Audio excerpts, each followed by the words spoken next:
Ahoj, tady Kuba Langhammer. Zdravím vás u dalšího dílu podcastu Tristory s Jakubem.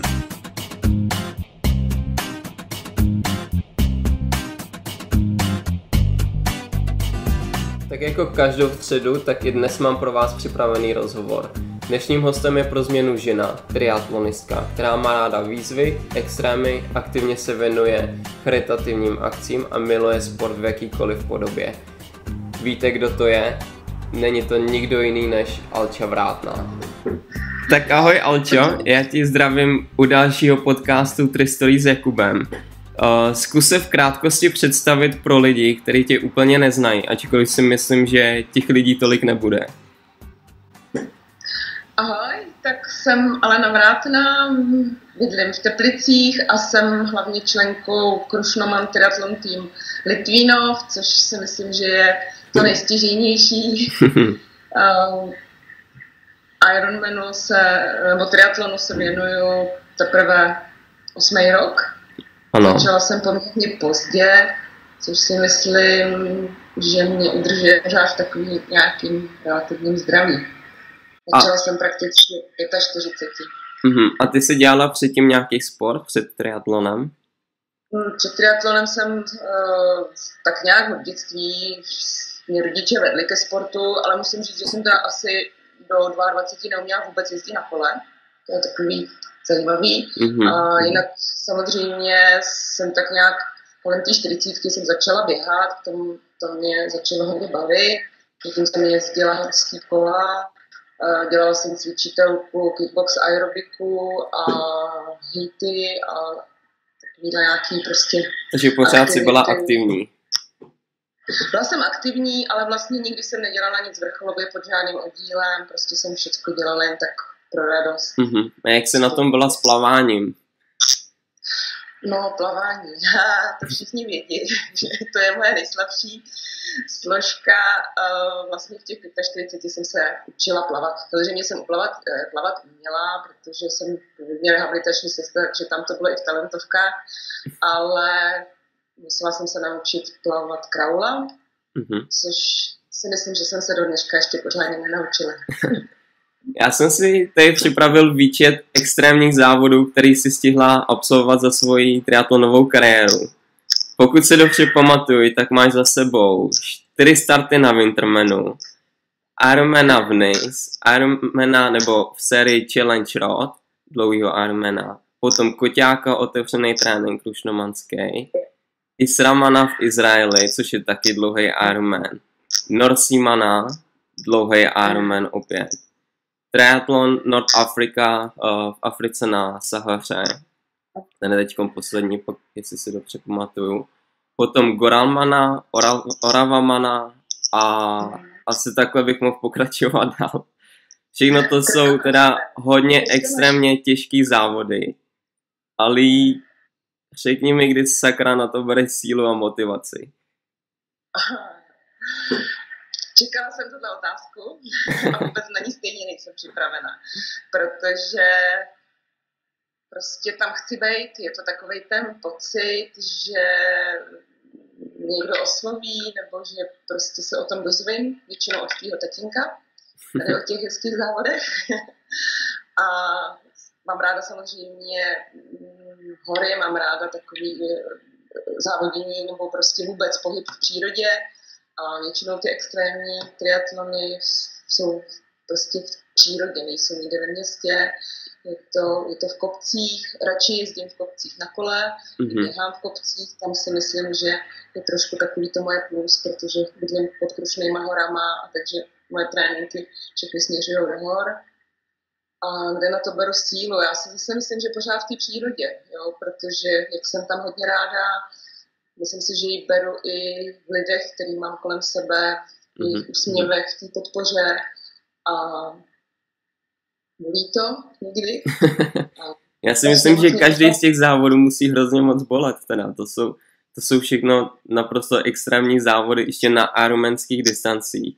Což vlastně nevím, jestli všichni ví, co znamená dlouhý Ironman. To je 3,8 km plavání, 180 km na kole a potom celý maraton běžet. A tohle to všechno vlastně ty absolvuješ v těch naprosto extrémních podmínkách v horách, v zimě, dešti, já nevím, co ještě. To je zima nebo je velký teplo, ale hlavně je tam vždycky to převýšení, který prostě ten extrém vlastně jako umocňuje, a nebo je to ledová voda, plavání vlastně ve tmě, což si myslím, že je taky pro mnohé lidi hodně stresující. Náročný. Který z těch závodů, který jsi absolvoval, se ti nejvíc zaryly pod kůži? Další těžká otázka. No, je to hodně těžký, protože každý ten závod je pro mě srdečný závod. Setkávám se tam vždycky s těma lidma, který patří k tomu ryzímu triatlonu. Vím, že i oni mi prostě fanděj. Jsou to prostě krásné zážitky. A z Čech bych, nebo jako z té republiky naší, když je to na Oravě, tak si myslím, že hodně mě oslovil právě závody Petra Paly, Orava Man, Grauman, i když to nejsou teda na ironmanské distanci, jsou to půl ironmany, ale zase ta jejich náročnost je... Mluví sama o sobě. Mluví sama za sebe a to si myslím, že je moc pěkný. Ty se líbily nejvíc. Pak ve Francii se mi třeba líbilo nejvíc to kolo, což v Norsku taky. Na Sahaře zase prostě žiju tak v závodě v oáze mezi beduínama a nomádama, tak to prostě jsou fantastické zážitky. Já si moc dobře pamatuju závod Israman v Izraeli, kdy si vlastně po závodě si volala s mým otcem. A ty si odjela celých těch 180 km na kole, který mimochodem bylo půjčený a mělo jiné nášlapy, takže ty si nemohla zacvaknout svůj tretru do pedálu a celých těch 180 km si odjela tak nějak na volno, bych si dokázal říct. Jak jsi to dokázala, to absolutně nepobírám. Musím říct, že to bylo asi moje nejtěžší kolo v životě, když třeba na vzdálenost jsem už ujela víc, ale nevím, jestli vůbec o tom můžu mluvit, protože to bude vypadat hrozně neprofesionálně. Ne, to je právě hrozně zajímavé. Protože vím, že třeba, já nevím, když člověk jede na Kanárský ostrovy nebo tak si může půjčit kolo, zadá jenom parametry a pedály a vlastně to kolo je perfektně připravený. A to já jsem prostě si myslela, že pokud je v Izraeli Ironman, takže to vypůjčení kola tam bude jakoby na stejný úrovni. My jsme přiletěli vlastně ve čtvrtek a hned jsme si museli dát věci do depa, protože závod byl v pátek, takže to bylo vlastně všechno jako by tip-top. Já jsem si kolo prakticky neprohlídla, nevyzkoušela, rovnou jsem ho dala do depa, takže na to, že mám nekompatibilní pedály s kuframa, jsem přišla až vlastně při závodě. Jeli jsme od moře asi 10 kilometrů do kopce a v tu chvíli jsem samozřejmě přemýšlela, co mám dělat, jestli mám vzdát, nebo jestli mám pokračovat v závodě.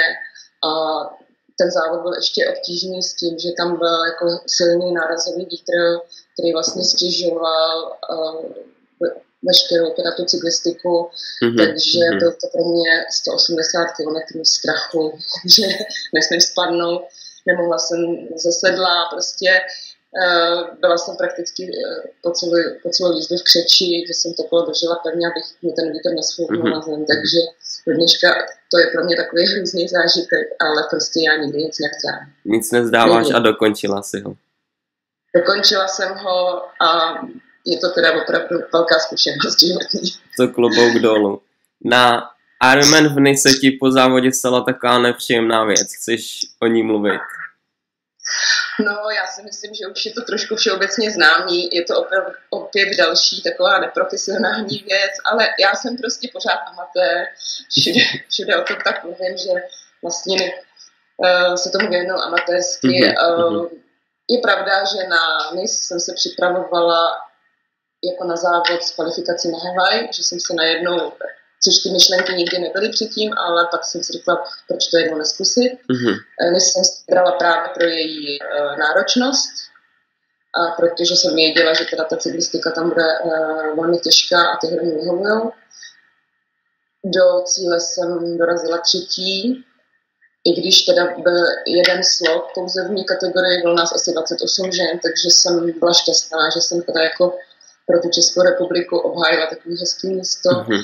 Ale vzhledem k tomu, že jsem pořád ten amatér a dopředu jsem se nevyptala a nevyčetla žádný ty podmínky, tak jsem šla až pouze na vyhlášení vítězů, který nebylo spojený s roll-on. Roll-on bylo v jiném čase a já jsem pořád čekala, jestli mě někdo pozve. Mě nikdo nepozval, takže jsem šla až na vyhlášení a tím pádem vlastně jsem přišla o slot. Na Havaj, protože ty ženský před tebou nevzali. Když ho přede mnou vlastně nikdo nevezme, tak to pokračuje dál, takže v mé kategorii vzala až pátá. Já jsem se to dozvěděla teda až 2 měsíce poté, takže jsem probrečila víkend, ale tak jsem si říkala, že to tak asi mělo být a že prostě mám zůstat při zemi. A chci zkusit ještě někde jednou se kvalifikovat na Havaj?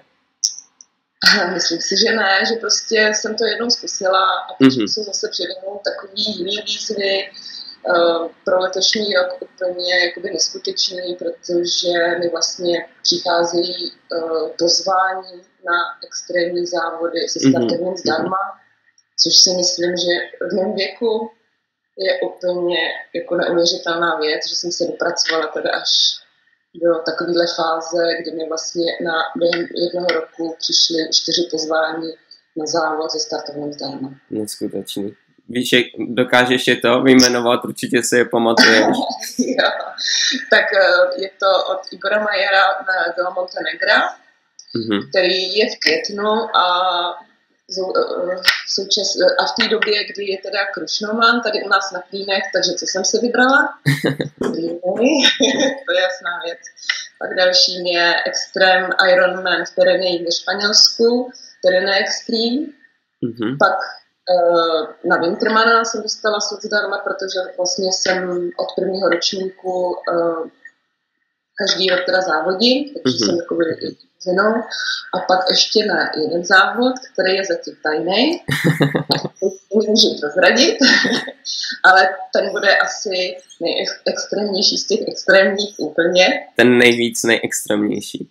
Ten bude úplně nejvíc extrémnější a takže pořád jako zvažuju, ale samozřejmě myslím na to každý den, že to ráda.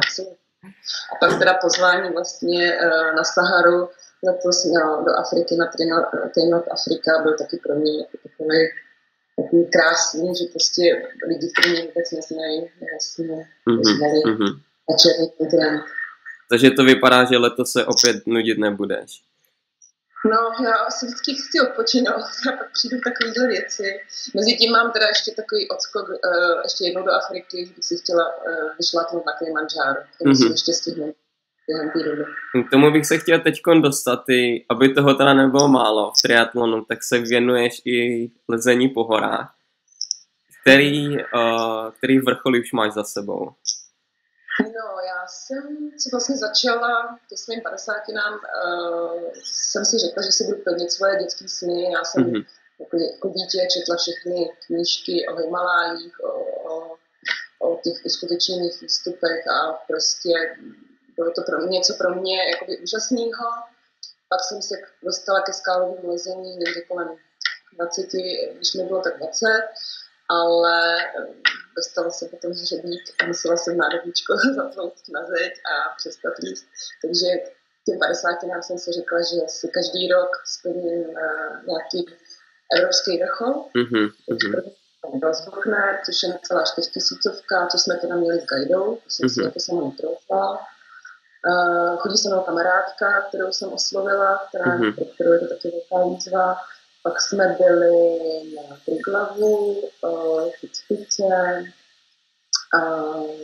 tady u nás na Slovensku nejvyšší vrchol Tater. A teď si vůbec nevzpomenu, ale všichni to vidí. Já jelikož mám teď 5 ráno, tak si taky nevzpomenu. A ještě jsme byli, tak vlastně, a teďko je to Kilimanjaro, což teda není Evropa, ale už mám příští rok naplánovanou nejvyšší horu Španělska. Takže to bude takže zatím jich Dobře. Těch 50 ještě není tolik, abych měla celý výčet. Každý rok je to prostě jeden zachod. Neskutečný, prostě neskutečný. Ty se dál věnuješ otužování. Letos jsem viděl, nebo vlastně loni jsem viděl příspěvky na Facebooku, jak se chodíte otužovat. Zkus nám přiblížit, proč se s tomu začala věnovat. No, začala jsem před Wintermanem, což jenom trošku osvětlím, co to je. Je to vlastně extrémní triatlon, který je v Římu, je situovaný u nás v České republice a plave se v Labi. Takže to Labe má kolem 10 stupňů a s přítokem Ploučnice klesá voda až na 7 stupňů. Takže jsem jako si říkala, že asi by se na to člověk měl připravit. My jsme s kamarádkou začali se trošku otužovat. No a pak jsme si říkali, že když už jsme začali, takže budeme chodit do té studené vody tak dlouho, než budeme muset prosekávat led. Ale pak teda jsme chodili i celou zimu a byla to taková výzva. Prošla jsem potom takovým kurzem metodou Wima Hofa, která vlastně je okluzování, ale vlastně i takový ozdravný program současný. No a takže to otužování mě jako hodně baví, ale musím říct, že teda teďko posledního půl roku prostě zlobilo zdraví, takže jsem přestala, ale určitě to se... A navíc teď už je na tebe docela teplo na otužování. Je pravda, dneska byl krásný jarní den s 18 stupňů. Ty jsi, Alčo, známá, že se věnuješ mnoha charitativním akcí. Jedna z nich byla cyklojízda z Teplic do Londýna. Můžeš nám o téhle akci trošku říct? No, tak z Teplic do Londýna jsme vlastně to vymyslela trošku kamarádka, protože máme taky jednu kamarádku, která vlastně díky meningokovi přišla o nohy a o prsty na rukou a dělalo se spousta charitativních věcí. První, který byl to třeba běh a já jsem věděla, že ona je cyklistka a já jsem pro ní chtěla zorganizovat něco, co se týče té cyklistiky. A tak kamarádka myslela, že jí prostě řekneme, ať si řekne, který místo chce navštívit, nebo který se jí jako by nejvíc líbilo a že my tam pojedeme na kole, ale to ona nevěděla. Takže to musela odpovědět okamžitě a řekla naštěstí Londýn. Já jako jsem měla obavy, že řekne třeba Norsko, kamarádka měla strach, že řekne Island, což by bylo daleko složitější, protože my vždycky na to máme omezený čas, třeba 4-5 dní. Že? Naštěstí řekla Londýn a my jsme to vlastně jako pojali ne s tím, že bychom vybírali peníze, ale vlastně se zveřejnění nebo poukázání vlastně na dárcovství, ale samozřejmě je jasný, že někdo jim tak nedaruje orgán, protože ona potřebovala ledvinu, ale dá na dárcovství krve, plazmy, vlasů, prostě aspoň v této formě. Myslím si, že to mnoho lidí oslovilo a ne teda díky té naší jízdě, ale bylo to takový vrcholení toho, že ona opravdu se jako podařilo najít dárce a ona teda má ledvinu, která jí funguje a vlastně předtím něco přes rok musela chodit na dialýzu a teď prostě si můžete někdy na dovolenou. Bylo moc hezký, že jsme byli i domluveni, že ona tam za náma přiletí do Londýna, tam jsme se spolu setkali, takže to bylo jako velmi silný zážitek. Bylo to něco neskutečného. Dozdávali jsme cestu samoletky, aby jsme jako vlastně poukázali na to dárcovství. Ty jsi dále ambasadorkou 111 cesty za snem, což je vidět mimochodem i na tvý čepici. Čím spočívá ten projekt? Ten projekt, kde jsem teda byla ambasadorkou, se týkal programu, jak dostat vlastně handbajky do nemocnic a spinálních center a rehabilitačních ústavů. Jo, vlastně handbike je takový kolo pro lidi, kteří teda jsou na vozíku, mají jako nepohyblivé nohy a organizátoři Cesty za snem, což je jako skupina lidí, kteří vlastně jako pomáhají, tady dělají sportovní akce pro handicapované lidi, tak oni vymysleli, že vlastně, když stane se někomu nějaký úraz, tak aby už teda hned v začátku v těch finálních centrech nebo v těch nemocnicích mohli prakticky jako sportovat. Většinou tam probíhá nějaká rehabilitace, takže jsem byla moc ráda, že jsem vlastně byla jako, to možná z nich zvláštně, ale byla jsem jako jediný zdravý člověk, jako ambasador. Většinou ty ambasadoři všichni byli teda po nějakém úraze nebo po nějaké nemoci a já jako triatlonistka jsem byla vybraná. A jak dopadl ten projekt celý? No samozřejmě to dopadlo výborně. Naplnila se vlastně ta částka, která přes HIT byla daná a handbajky teda už plní svou funkci. Neskutečný. Aby těch charitativních akcí nebylo tam málo, tak ty jsi s loni nechala ostříhat vlasy. Proč jsi to udělala? No, tak protože jsem se vlastně dozvěděla o tom dárcovství vlasů, což jsem předtím nevěděla. Měla jsem poměrně jako dlouhý vlasy, tak jsem si říkala, že to je prostě, co si bude naplnění toho, co mám ráda, co mě přináší to štěstí a co mě právě jakoby nabízí k těm dalším věcem, že můžu někomu pomoct, protože z těch vlasů se pak dělají paruky vlastně pro lidi, kteří teda díky nemoci o vlasy přijdou a je to vlastně z přirozených vlasů. Takže já, když jsem se o tom dozvěděla, že to funguje, tak jsem vůbec neváhala a byla to okamžitá věc. No, nemám vůbec slov teda. Prostě mě baví život. To je na tobě teda neskutečně vidět. Ale často trénuješ, protože tyhle ty extrémní závody není vůbec lehký odjet. Tak jak často se věnuješ tréninku? Pracuješ do toho? No, musím říct, že vlastně předtím jsem se tak nějak jako, nebo takhle, poslední 2 roky jsem se věnovala hodně cyklistice. Tam bylo jasný, že mám ještě nějaké rezervy, protože dřív jsem hodně běhala a já si vlastně ten triatlon dobíhala, protože plavání je jako nic moc, kolo jakž táč, ale ten běh nebyl takový přirozený, takže já jsem většinou musela jakoby uhnat všechno v tom běhu. Ale poslední 2 roky s Petrem Novákem jsme se věnovali hodně kolů a musím říct, že třeba to bylo až někdy vlastně 20 hodin týdně, když jsem se připravovala třeba na tu Francii anebo teďko na Norseman. Takže trénuju 6 dní v týdnu, jeden den mám volno, trénuju dvoufázově, samozřejmě o víkendu jsou ty objemy větší.